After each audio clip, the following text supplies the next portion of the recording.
Hey, it's Michelle, just popping in to give you a little heads up about what today's episode is all about. How to find your voice. So many of us want to get out there, but we're really scared to show up. How do we sound? What do we say? And this is the episode that will help you tackle that.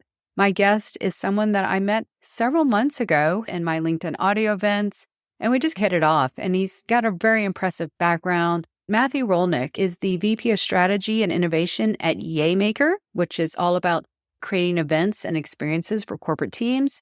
He's also a best-selling author with his book, Find Your Yay, which we do talk about in this episode. He's a Forbes contributing writer, consultant, speaker, Udemy instructor with 130,000 plus students, and helped start the Rolnick Group with his wife, Sabine, through the Berkshire Hathaway Home Services Group in Chicago. He's got a lot going on, and he is a tremendous person, super gracious, all about paying it forward and building relationships.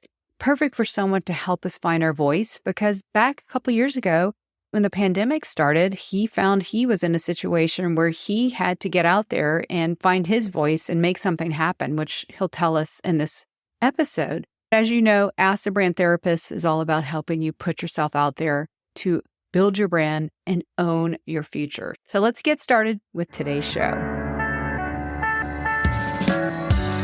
Hey there, it's the brand therapist, Michelle B. Griffin, and welcome to your weekly personal brand therapy session. This is the podcast that helps solo experts like you get unstuck and get on your way with a brand that takes you places. I'm super excited you're here. Now let's get going with today's session.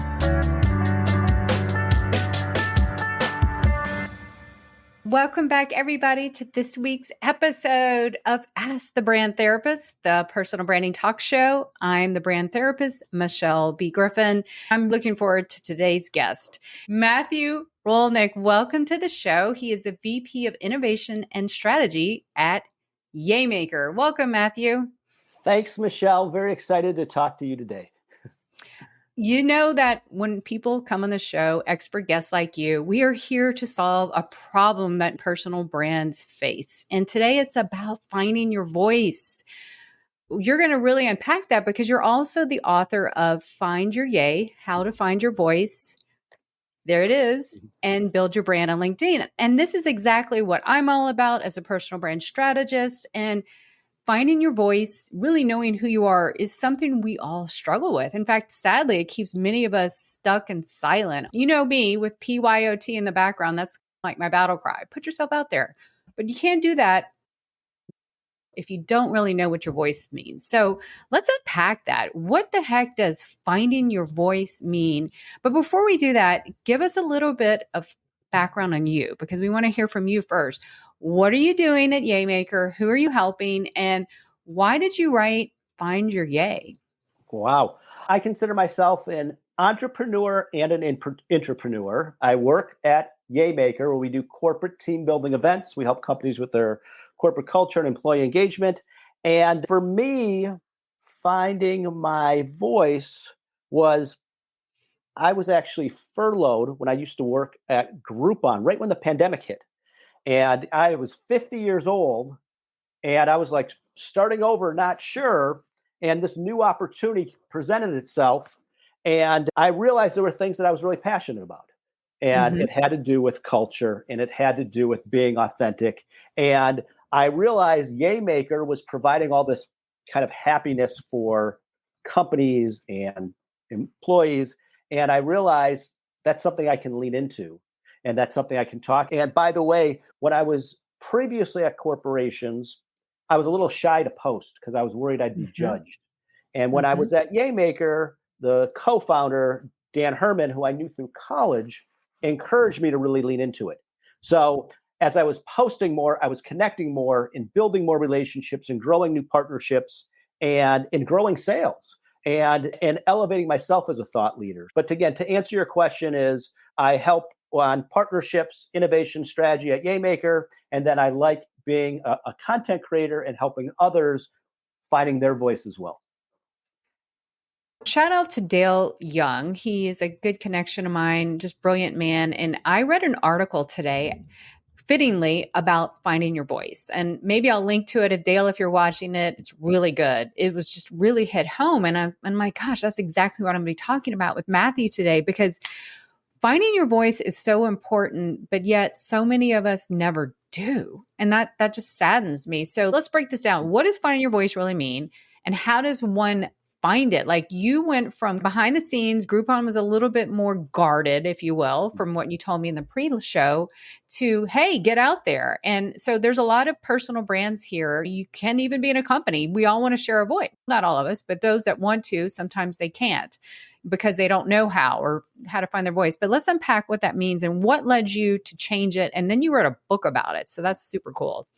So I think you want to find, ideally, what's your voice professionally, what's your voice personally, and ideally align those. And so that's really what I tried to do. So for me, I knew I had an entrepreneurial background, and after I was furloughed, I was just sharing content ideas that could help businesses. Before I was even at YayMaker, it just snowballed. I was meeting some great people and making new connections. And then once I started at YayMaker, I realized the more I shared ideas that I thought of, the more I tried to help other people, the more I was connecting with others. And it just emboldened me to do this more. And then when you say, what is your voice?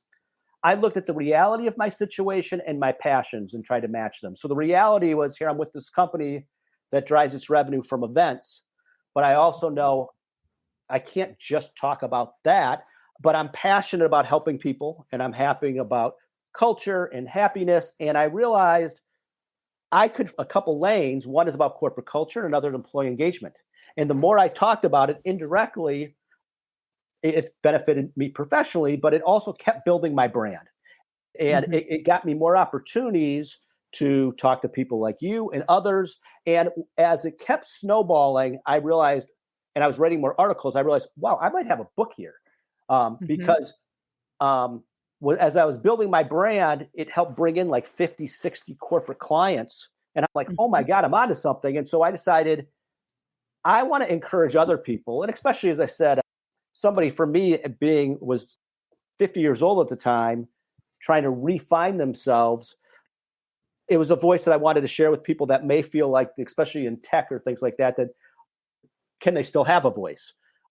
So anyway, so I believe in inspiring, elevating people, but just as you promote, getting yourself out there, and the upside is much more than the potential downside on sharing your message. I couldn't agree more. The pain of being stuck is far worse than the pain of getting out there, because you realize people are encouraging, especially on LinkedIn. People are here to encourage you. They want to hear from you, especially since like the algorithms changed. It's supporting sharing your ideas, your insights, your takeaways. I'm really wanting to push more how I do this, why I do this, how this helps you versus just how-to content. That has a place, but I feel like we're in the connection economy now. We really need humanization, personalization. So getting out there, we all have a voice and we all need to share it. And when we wrote the LinkedIn branding book, we identified almost 30 fears that people have. We actually did the LinkedIn confidence survey that is in the book, but you would be surprised how many people came up with a fear of, I don't have anything to say. Who would listen to me? I'm sure you heard that quite a bit. So what is your advice to change that mindset, which is just so wrong? For one, encourage someone to write down what's important to them, what's their expertise, what are they passionate about. If they could, if you ask somebody, if you could do one TED Talk on anything you wanted, what would that topic be? Then they have to think back and be like, whoa. But then they often will come up with something, and then that can give a framework on type of content that they could share, or they can research and share. And then to your point, like, if they don't have the confidence, what's a baby step? Like, I'll try to encourage people, hey, listen, you never posted on LinkedIn for the last 3 years except your new job. Let's think of one thing you can share that you're comfortable with as a post. And it can be, hey, I read this article. I thought it was interesting because of A, B, and C. Maybe that's a first step.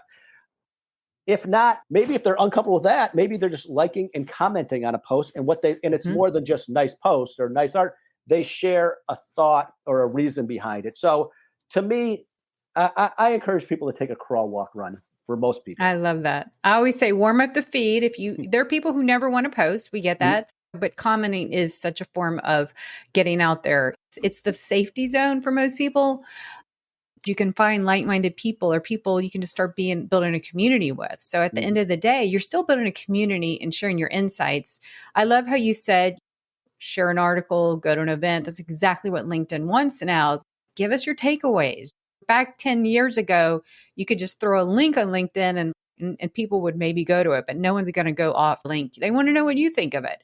And one of the things we said in the book is no one reads one book on the same subject or one subject. You like the genre of like 80s music. I love 80s music because it's very much my brand. It's fun. It's energetic. I work out to it because it gets me going, but I don't listen to one 80s song, just like I don't listen to one person in one genre. So the more, the better. If we're interested in something, we want to seek out and find those voices. And as you say, maybe you say it the way that one person finally gets that aha light bulb moment, right? So why would you deny that person? Yeah. So now that we've covered mindset, very much, let's talk about in the book. We can put a link in it in the show notes, but tell us exactly the steps we need to take after that. So one was just identifying your voice personally and professionally. By the way, you mentioned you love 80s music. I see that was in your LinkedIn profile, which I love. Yes. I think sharing a personal element. But so what's most important to you? Identifying it. Identifying who you want to reach, I think is really important too. I think you want to be yourself, but studying what else is out there. So looking at other people again, I use LinkedIn a lot, but it can be any social media, and what you like or don't like, how you can differentiate yourself. Those are your first steps. I talk a lot about, and you talk about connection, I talk about relationships. I think relationships are so much. I try to have all these different partnerships and allies, and I try to elevate others and encourage. But so I feel like that's really important. And if you have a goal, if you want a top influencer, you want to run a business, whatever it is, you find others that are like-minded, that have done that, get their thoughts and advice. If you get people that can mentor you or help you, they can get emotionally invested in you and they'll help you on your journey. So I talk a lot about strategic partnerships and how much that helped me. And I talk a lot about shining the light on other people. You having me as a guest is fantastic for me. And also you tap into my audience too. I talk a lot about that in the book. And then I just share that it's a journey. You want to be a growth mindset and always be improving and always be learning. Because as you said, things are always changing. But the heart of the whole book is relationships and helping people. People like to buy from people who they like. And it's about, in today's day and age, you can have relationships with anybody all over the world. And I look at all customers, vendors, people I work with as all strategic partners. But that's the gist of the book. You never know who knows someone or knows something. Every conversation I have, I learn something. And I take that. I always want to be learning. And I equate personal branding to personal development. It's a journey. It's not a destination. And I look to it as always being curious and having conversations because it's led me to some really amazing opportunities. And it comes through people. And that's the message that I really want to share. Put yourself out there, build connection, build community. Those are core values of mine. And that's why I'm always about foundational and just going deep and not fluff. And that's why I became the brand therapist, to really help listen to people, put a mirror up to them and help them pull out the goodness and the value they don't actually see for themselves because, hey, it's so hard to see our own self. So that's why I love this collaboration. And yes, and that is exactly, this whole podcast started in June 2021 where I went live. I was trying to get out there, right? I was hidden and I'm like, I'm going to do everything I can. Why not LinkedIn Live? Back then you had to apply for it. I got an application approved and I went all full force. And then I just started podcasting, recording. I got away from LinkedIn Lives.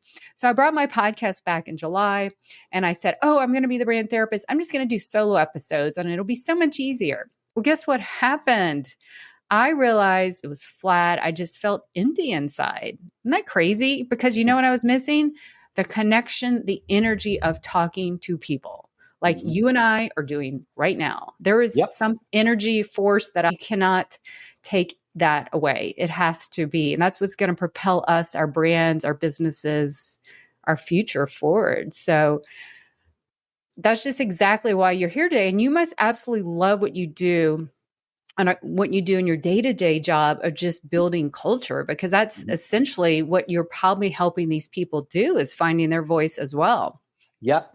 I love talking with HR leaders that are trying to figure out what they need to do.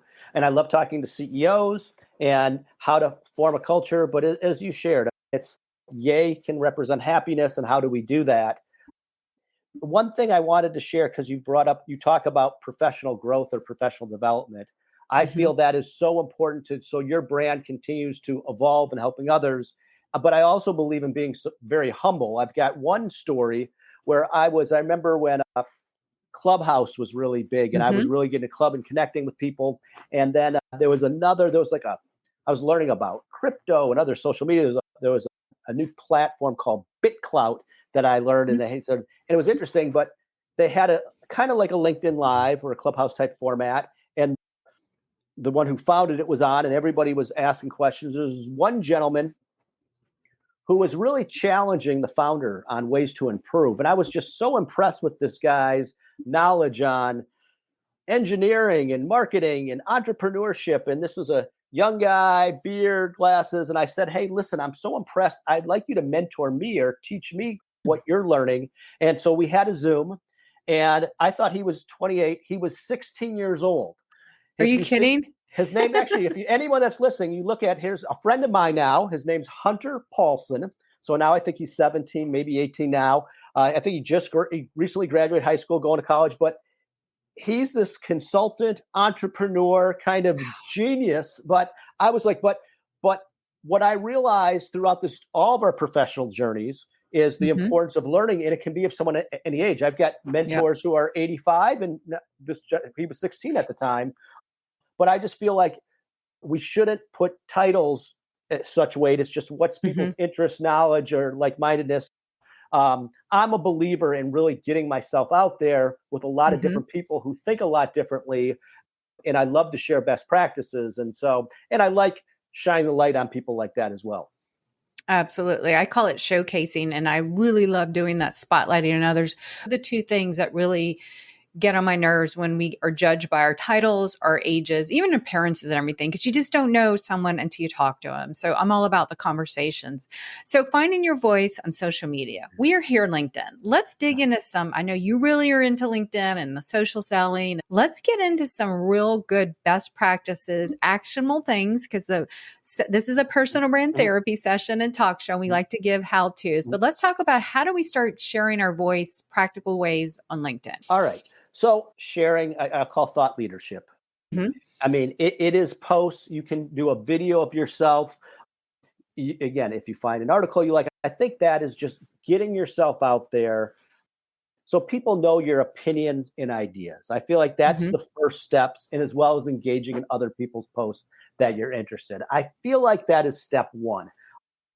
But if someone who tells me, hey, I want to build my brand, or I want to increase my thought leadership, how do I get my voice out there? I've asked, have you ever thought about writing an article? LinkedIn makes it very easy. Now, with the help of the ChatGPT, it can give you a lot of ideas. You don't have to copy it or verbatim or things, but you can use it to help get you started or give you a framework. If someone's really serious and they're like, hey, I want to build a brand, those are natural steps. Another thing that I started doing, like what you're doing, is I started realizing I'm interested in certain topics, but I decided to interview other people. So I literally, I just go to Zoom, hit record, and boom, I just post them on LinkedIn. But I was reaching out to CEOs of big companies, chief revenue officers, head of marketing, or head of HR, anybody that I thought had interesting things. I would learn from them and share that. But it positioned me more as a thought leader and got my brand out more by getting feedback from others. So go back to your question, though. I think it's starting with just some posts and knowing the topic or topics that you want to talk most about.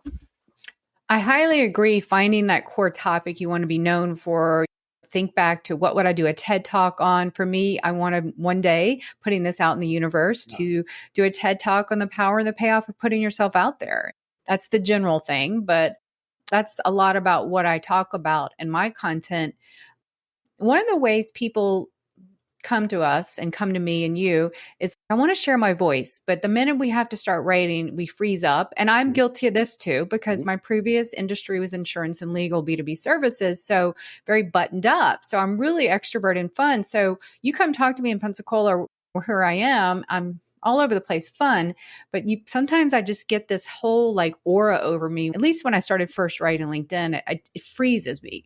One of the things I love to tell people is, look, go pull up Otter.ai or some recorder device that's going to transcribe it the minute you speak, and just go talk your posts out. Ask yourself a question and then just talk it out. And you're going to find the free flowing language and the isms, I call them, the things that you say, those catchwords that you always say. And that's going to start planting seeds and helping your voice just really get more vibrant. So that's one of the best ways I like to tell people in the actual application. But I do think articles are an excellent way. They don't have to be long. And the beautiful thing, they are so well searched and Googled. I can't tell you how many times I do research and those articles pop up. Now, come on, that's thought leadership right there. The thing about it is, because Google gives LinkedIn so much priority, they're really high ranking and they don't have to be hours and hours long to write them. I'm sure you do that too. You don't spend hours and hours writing your articles, do you? No, actually, for me, it comes a little more natural. I get inspired. Literally, it's just an idea kits, and 8 minutes later, I've got an article out there. So I'm a little different from that side. I don't overthink. I get excited. I post. But I do think if you have a special interest, you can tell us about it. You talk about 80s rock.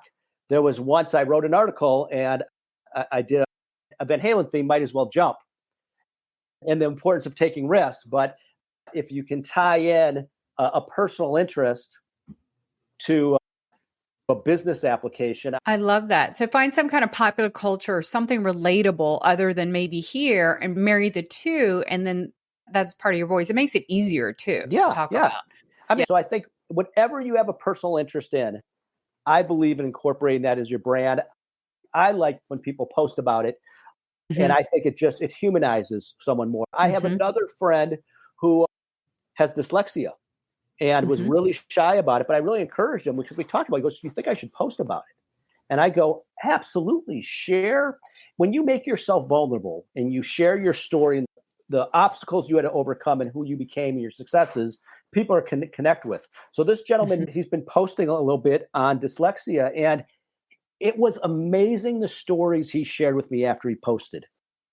The connections, I think his CEO said, "My son has dyslexia," and I paraphrase, I think I got this right, and said, "We both read your article, it meant so much," and he just strengthened that relationship. There's a lot of things personally that you can post on LinkedIn or social media, and as long as you're being human about it and tying it in and you have some actual takeaways, that can be really helpful. And going back to that word I coined a couple years ago called professional, the blend of being personable and professional. You don't have to be personal. Tell us all your deep secrets, dyslexia if you want, but some people even don't want to do that, but we can be personable. And then we still wanted to have some professionalism. So we know that it's a business platform. So the combination of both, like you would talk to people at the water cooler at work. We don't sit there and go, "Let me tell you how to do this," right? We just flow it. So if you can try to think of it that way, I know some of us work from home now, so it's a little bit hard to imagine, but we just want to have personability in our lives and relatability. So that's your voice. Your voice is you. The voice is the way you talk out in the real world. On LinkedIn, my co-author and co-host, Michelle J. Raymond, calls it your digital twin. And I couldn't think that's a more brilliant analogy. Talk to someone here as much as you can, like you would probably talk to someone in the right context, of course. But that's how you find your voice. And the minute you get out there, take it from me, who was silent and stuck all those years. The minute you get out there, the fact that you got out there, it gets so much easier. You get more clarity, you get more insight, you get more courage, and that just keeps you committed.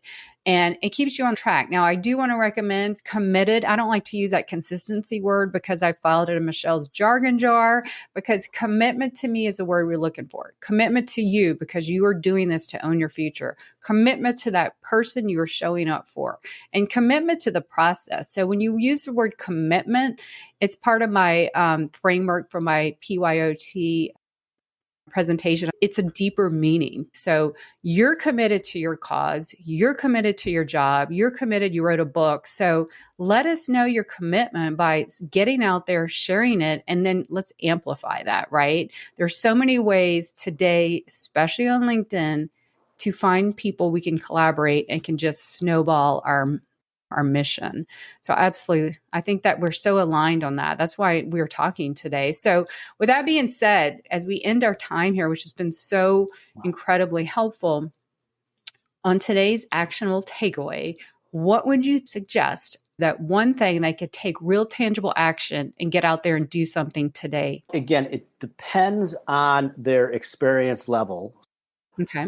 Someone who's not very confident yet or getting just want to dip their toe in the water, I would recommend them to think of that first post or that next post, as well as what the topic they'd like to talk about, or at least make a thoughtful comment on somebody else's. Mm-hmm. So somebody who's more advanced, either again, doing a LinkedIn Live, writing an article, doing a video, whether they're just themselves, I would make those as a recommendation as the next step. And somebody who's really advanced and has already built their brand, like yourself or me, I would look into a book. If you really want to take it to the next level, mm-hmm. My book has turned out to be an amazing, almost business card that's presented so many new opportunities where people want me to speak or form new partnerships. So it depends the level where you're at, but those would be some initial steps. I love that takeaway. So my takeaway is, depending on what level you're on, what you just said, one best way to start putting yourself out there, this show is called Ask the Brand Therapist, and it has two ways that you can get featured and get out there. You can submit to me a personal branding question. I'm going to answer it. I'm going to shout you out if you want and put you out there. And then if you're an expert guest and you have a really good topic that can solve the personal branding question of the day we'll talk about, I would love to feature you, because my goal in this new rebranded show is to get more voices out there. We all have a voice that needs to be shared. That's what I wrote in the post about this today. And so I would love to feature. So I'll put the link in the show notes, but that's how you get out there. You take that initial step. You decide and you do. And you make that one first step. And I promise you, things just snowball. Matthew, thank you for being such an excellent, insightful guest today. It's just been such a treat to talk to you. Thank you. This was wonderful, fun for me. And I look forward to continuing following you on LinkedIn and collaborating. Until next week, everybody, keep putting yourself out there. You have a brand to build, a message to share, and people to impact. I'll catch you next week. Take care. That's a wrap for today's brand therapy session. Need help with your personal branding journey? Then head on over to thebrandtherapist.io and grab my free resources to get going today with your brand. And until next time, keep putting yourself out there. You have a brand to build, a message to share, and people to impact. Take care, everyone. I'll talk to you soon.